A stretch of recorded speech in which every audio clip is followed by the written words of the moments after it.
Lo dijo en la primera hora. Muy bien, 8 de la mañana con 10 minutos. Gracias por la sintonía. Seguimos aquí en la primera hora por Sonorama, la gran señal nacional. Como ustedes saben, desde hace varias semanas, en el contexto de este nuevo pico de contagios por la pandemia del COVID-19, el COE Nacional tomó una decisión que fue la de disponer la obligatoriedad de la presentación del carnet de vacunación cuando usted va a un centro comercial. Hay casos y casos, ¿no? Hay centros comerciales en donde, bueno, en todos los centros comerciales se piden el carnet, pero hay unos en donde el señor guardia medio le mira y le deja pasar. O sea, no hay un control a fondo.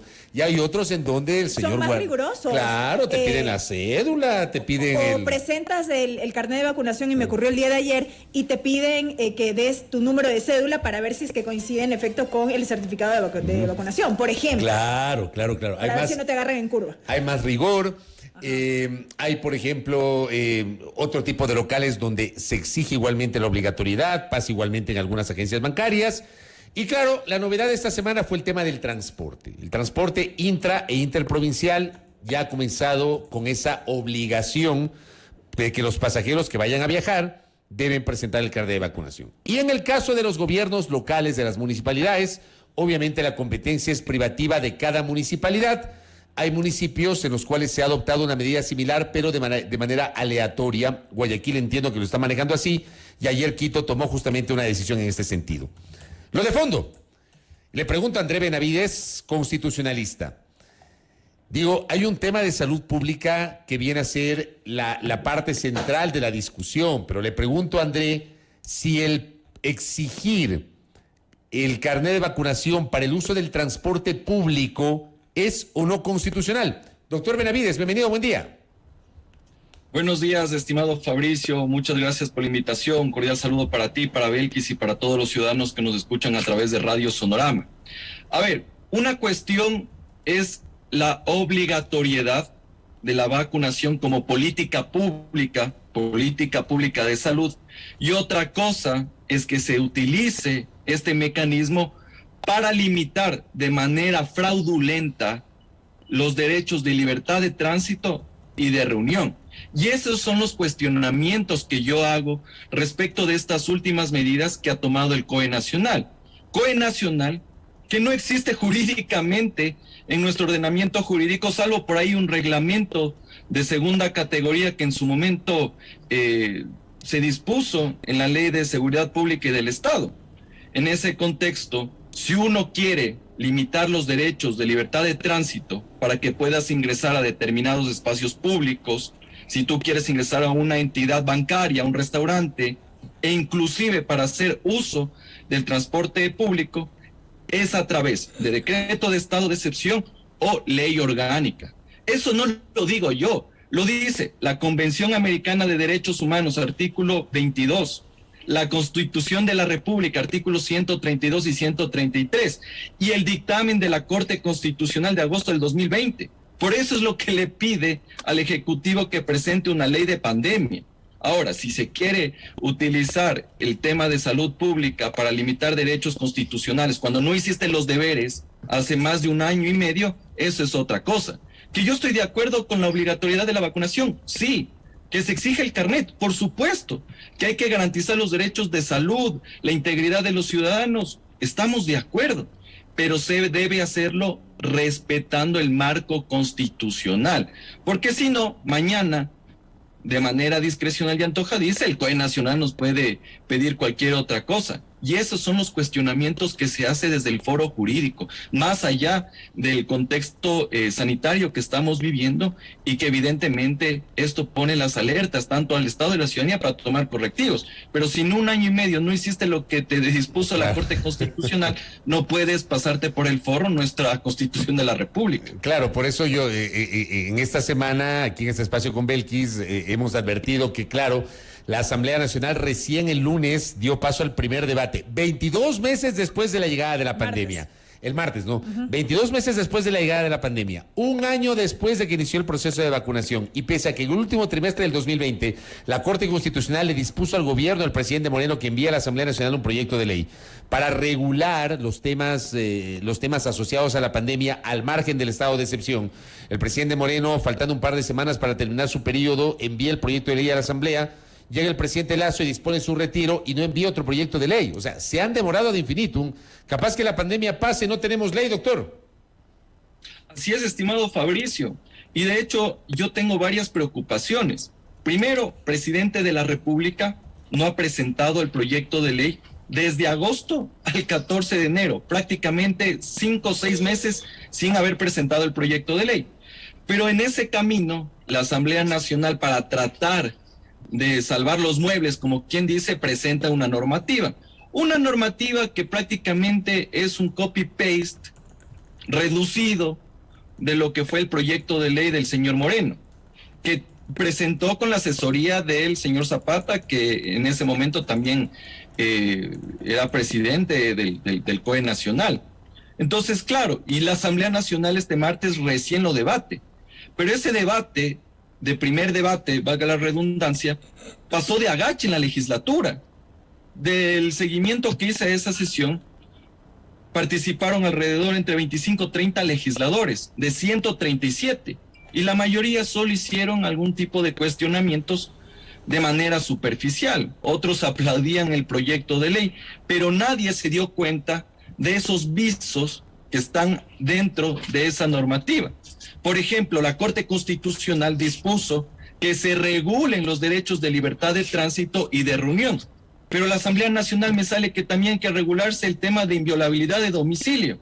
Es decir, que ni siquiera se leen los fallos de la Corte Constitucional. Y eso es gravísimo, Fabricio Belkis, porque mañana lo que va a ocurrir es que el Estado, sin orden judicial, tranquilamente ahí ve una supuesta fiesta clandestina, una reunión, alguna aglomeración, y se va a meter a las casas, a los departamentos, a los bienes inmuebles de los ecuatorianos. Y eso también debemos tomar en cuenta la ciudadanía, porque aquí están en juego nuestros derechos. Y respecto de esa ley, de manera muy breve, Fabricio Belkis, voy a hacer 3 comentarios. Primero, es una ley que prácticamente camufla un estado de excepción de carácter indefinido. Segundo, le da un cheque en blanco al COE Nacional. COE Nacional, como ya dije, no tiene competencias ni legales ni constitucionales. Y tercero, va a golpear al bolsillo de los ecuatorianos con ese régimen sancionatorio perverso y lesivo, que no previene los contagios. Lo que aquí quiere más bien, aparentemente, es recaudar ingresos para alimentar el presupuesto general del Estado. Así que hay que estar muy atentos a este proyecto de ley y esperemos que los asambleístas en segundo debate ya tomen los correctivos necesarios y dicten una normativa que se ajuste a la realidad sanitaria, a las exigencias y necesidades de los ecuatorianos, pero principalmente sin vulnerar el marco constitucional. Doctor, buenos días. ¿Por qué decimos que se le otorga un cheque en blanco al COE Nacional? Y lo pregunto porque, claro, mucho se ha dicho respecto de que actualmente no hay una normativa, digámoslo así, que le otorgue plenas competencias al COE para actuar, quizá como lo ha venido haciendo en este último tiempo, y ¿no era entonces precisa una ley para poder normar este tema? Totalmente, Belkis. Es necesario una ley que establezca las reglas de juego, pero en la forma como está redactado el proyecto de ley, con competencias bastante amplias y obviamente con un texto bastante ambiguo, eso da pie para que el COE Nacional tranquilamente pueda tomar cualquier tipo de medida. Tal es así que uno de los defectos de este proyecto de ley es que las zonas de emergencia sanitaria ni siquiera se establece la temporalidad. Al menos en los decretos de estado de excepción sabemos que duran 60 días y que pueden ser renovados por 30 días adicionales. En la normativa no se dice eso. Tranquilamente el COE Nacional podría dictar resolver como una de las medidas la limitación del derecho de circulación, la limitación del trabajo presencial, y sin saber cuándo comienza y cuándo termina. Y yo sí esperaría, y esa es una sugerencia que hago a la Asamblea Nacional, que existan mecanismos de control de las resoluciones, tanto del COE Nacional como los COE cantonales. Y yo considero, por ejemplo, que podrían revocarse esas declaratorias de emergencia sanitaria por parte de la Asamblea Nacional y en el caso cantonal por parte de los consejos municipales y metropolitanos, porque aquí también estamos viendo que son decisiones más bien de carácter político que de carácter técnico. Así como se puede revocar un estado de excepción, yo pienso que estas zonas de emergencia sanitaria o zonas de emergencia sanitaria, cuando existan medidas excesivas que violenten derechos y que no se ajusten a la realidad sanitaria, podrían ser revocadas por los órganos legislativos a nivel nacional y cantonal. Creo que es necesario establecer un contrapeso que garantice los derechos de los ciudadanos, porque si no, como yo digo, es un cheque en blanco para el COE nacional y las instituciones que lo integran. Le voy a leer un mensaje que nos escribe uno de nuestros oyentes. Dice textualmente: ante la irresponsabilidad ciudadana en una actitud criminal como la actual, creo que en beneficio de las mayorías de los ecuatorianos tomar medidas como las que se han decidido al margen de lo constitucional o no. Es decir, nuestro oyente avala esta medida frente a la coyuntura y más allá del tema constitucional y legal. Me gustaría un comentario suyo, tomando en cuenta que usted es absolutamente constitucionalista y legalista, doctor. A ver, respecto de eso, Fabricio, estamos de acuerdo que el interés general, la salud pública, están sobre los intereses particulares de los ciudadanos que no quieren vacunarse. En eso estamos de acuerdo. Lo que aquí criticamos es la forma como se ha adoptado esta medida. Y por eso mi cuestionamiento va más en el sentido de que esto debía ser dispuesto a través de ley orgánica. No es algo que yo me estoy inventando, es algo que está en la Constitución de la República, que lo dice la Convención Americana de Derechos Humanos, e inclusive lo dispone la Corte Constitucional, porque de presentarse en algún momento, si es que se lo hace, una acción pública de inconstitucionalidad en contra de estas resoluciones que no tienen el valor jurídico necesario, inclusive yo ya decía un poco atado de los cabellos que una servilleta tiene mayor valor jurídico que esas resoluciones, evidentemente eso se cae de un plumazo en la Corte Constitucional o a través de una acción de protección si se violentan derechos constitucionales. Porque obviamente no tienen ese fundamento jurídico y eso es lo que pedimos los ecuatorianos. Entonces yo esperaría que la Asamblea Nacional acelere el tratamiento de este proyecto de ley y dé garantías a los ciudadanos, seguridad jurídica. Eso es lo que queremos, porque mañana tranquilamente se pueden tomar otro tipo de medidas y obviamente el ciudadano no sabe lo que va a pasar. No tiene esa garantía de previsibilidad. Las reglas del juego no están claras. Un día es una cuestión, otro día es otra. Entonces, esos son los tipos de cuestiones que, al menos desde el foro jurídico, es lo que yo estoy observando. No puedo desconocer que estamos ahorita en el pico de contagios y que se deben tomar medidas necesarias. Pero eso no significa que debas hacer fraude a la Constitución. Doctor, una persona que tal vez se niega a presentar el certificado de vacunación para abordar al bus, el bus, pero invoca el derecho constitucional al libre tránsito y a la libre circulación y a la libre movilidad. Digamos, frente a este principio constitucional, ¿puede negarse a no presentar el carnet de vacunación y abordar el bus? Pregunto. Y yo a esto quiero complementar, doctor. ¿Podría esto derivar en eventuales demandas ante la Corte Constitucional, como entiendo habría ocurrido ya en otros países, si no me equivoco, en Colombia? Por supuesto. A ver, si al ciudadano se le va a violentar el derecho de libre acceso a transporte público, no es transporte privado, transporte público, obviamente que él podría aducir que se le está limitando ese derecho, y no solo eso, el libre desarrollo de la personalidad, entre otros. Pero aquí lo curioso es que la sanción por no vacunarse no es que es la sanción para el que no lo hizo, sino para el dueño del transporte público. Entonces, obviamente que el dueño del transporte público no le va a dejar subir porque aquí se le viene la multa. Entonces, claro, y eso pasa inclusive con el ingreso a determinados espacios públicos y también para ciertos establecimientos de carácter privado, porque la sanción no es para el ciudadano, sino para el establecimiento. Por eso es que está mal hecha la medida y como no encontraron consecuencia jurídica para el incumplido, fueron por la parte más fina de la cuerda, el establecimiento. y obviamente ahí aplicas cuestiones que están reguladas a través de intendencias y gobiernos autónomos descentralizados. Respecto de lo que usted me pregunta, Belkis, es claro que esto podría dar pie para que se presenten demandas de inconstitucionalidad ante la Corte Constitucional, sin perjuicio que los ciudadanos de manera particular que se han sentido afectados podrían presentar medidas cautelares y acciones de protección. Eso podría ocurrir. Ahora, yo no sé si es que los jueces de nuestro país estén en sintonía con lo que dice la Constitución de la República, porque ellos también pueden decir, bueno, no está en ley y seguridad jurídica, pero estamos en el pico más alto del contagio, así que rechazo a medida cautelar. Pero ni siquiera, por ejemplo, en nuestro país se han tomado excepciones. Por ahí se dice que, bueno, si tú tienes una enfermedad, no te vacunas y tranquilamente podrías hacer el ingreso a determinados espacios. Pero también tendríamos que replicar otras experiencias, al menos de Bolivia, que a través de decreto supremo, el presidente de la República, en efecto, dispuso el uso del carnet de vacunación. Pero también te estableció otro tipo de alternativas en el caso que tú no quieres vacunarte. Y una de esas es la prueba PCR. O sea, si vas con la prueba PCR significa que no estás contagiado.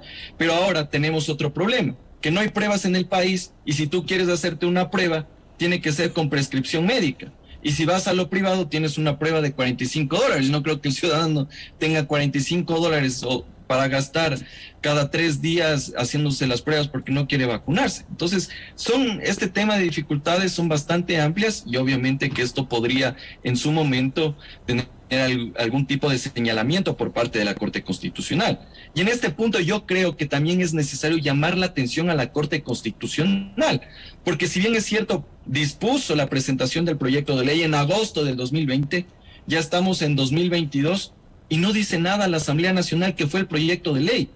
No llama la atención al Ejecutivo que no cumplió con el dictamen y no presentó la normativa.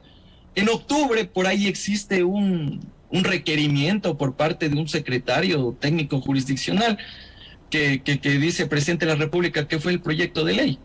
Y hasta la fecha nada. Entonces la Corte Constitucional también tiene que inaugurar sus mecanismos de verificación y seguimiento de dictámenes.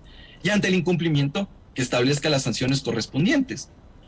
Una de ellas es, por ejemplo, la destitución. Entonces, si la Corte Constitucional también ejerce un silencio cómplice, obviamente que aquí no pasa nada. Correcto, doctor. Entonces, con todo lo dicho y recapitulando un poco desde el punto de vista del derecho, ¿qué es lo que concretamente es lo que se debería hacer y cómo se debería proceder? Perfecto, Belkis. Lo que se debe hacer es primero dictar una ley conforme lo dispone la Constitución y la Corte Constitucional, en el cual se limiten los derechos de libertad de tránsito y de reunión, no el de inviolabilidad de domicilio, ojo, porque ese derecho lo metieron por la ventana en la Asamblea Nacional. Por otra parte, se debe seguir criterios técnicos que principalmente sean proporcionales.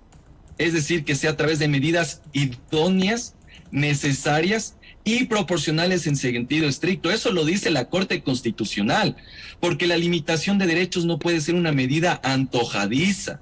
Eso requiere un fundamento constitucional. Por otro lado, que existan reglas claras de juego. ¿En qué sentido? Por ejemplo, siguiendo la experiencia de Alemania, que existen varios factores que se toman en cuenta para dictar ciertas medidas de restricción. Por ejemplo, número de ocupación en camas UCI, número de contagios por cada 100,000 habitantes. Y a partir de ello, tú vas dictando las medidas. Entonces, si tú ves que existen 100 ciudadanos infectados por cada 100,000 habitantes, la medida es la siguiente. Por ejemplo, restricción de la movilidad o pedir el carnet de vacunación. Pero si ya ves que son 10,000 ciudadanos que están infectados frente a 10,000 ciudadanos frente a una población de 100,000, ahí tomas medidas más gravosas. Pero obviamente que con eso el ciudadano revisa la ley y dice, perfecto, el Ministerio de Salud me dice que están ocupadas el 100% de las camas UCI, que hay un contagio de 10,000 personas por cada 100,000 habitantes. Entonces yo aplico la ley y digo, perfecto, hay que aplicar esta medida. Pero si vamos al buen tuntún del COE Nacional, ahí sí estamos en realidad en un tema bastante preocupante.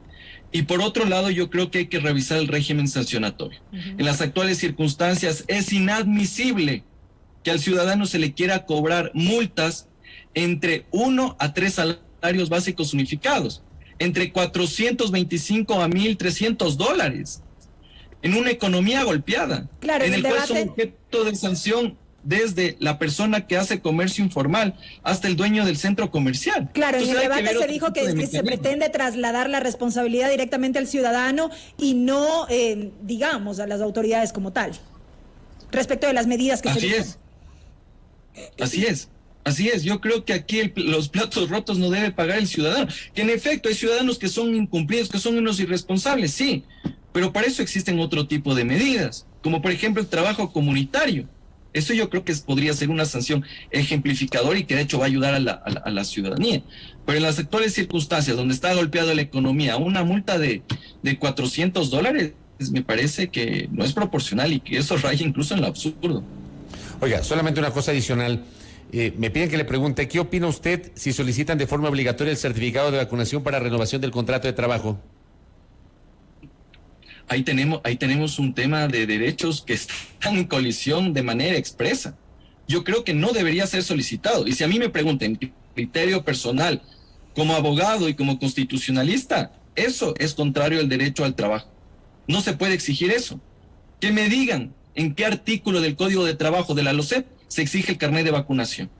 Si no está en ley, no se puede exigir. Y eso puede dar pie para que se violenten algunos derechos constitucionales. Inclusive ya he escuchado casos en los cuales se está terminando las relaciones laborales por no tener carnet de vacunación. De hecho, hace poco un ciudadano me escribió porque justamente perdió su trabajo debido a que no pudo presentar el carnet de vacunación, ya que la Agencia Nacional de Tránsito no pudo sacar la licencia. Y le pedían la licencia para ejercer el trabajo. Y claro, como tenía la licencia caducada, ya no pudo. Entonces, ese tipo de cuestiones también están ocurriendo. Y para mí, si a mí me pregunta, eso es violatorio de derechos constitucionales. Si no está en ley, es violatorio de derechos constitucionales. Correcto, doctor André Benavides, le quiero agradecer por estos minutos con su visión desde el punto de vista jurídico sobre la obligatoriedad de presentar carnet de vacunación para ejercer algunas actividades aquí en el Ecuador. Gracias, doctor, muy amable. Muchas gracias por la invitación, estimado Fabricio Belkis. Un cordial saludo para todos quienes nos escuchan. Muy gentil, André Benavides, jurista constitucionalista con su visión en torno a este tema. Al final, yo digo, ¿no? Parte de esto y parte de las dudas desde el punto de vista jurídico tienen que ver con la ausencia de una legislación específica para el tema de la pandemia. Yo sí estoy de acuerdo con un mensaje que recibí del especialista también en materia parlamentaria, Diego Lucero, que claro, plantea algo que es lógico y estoy totalmente de acuerdo.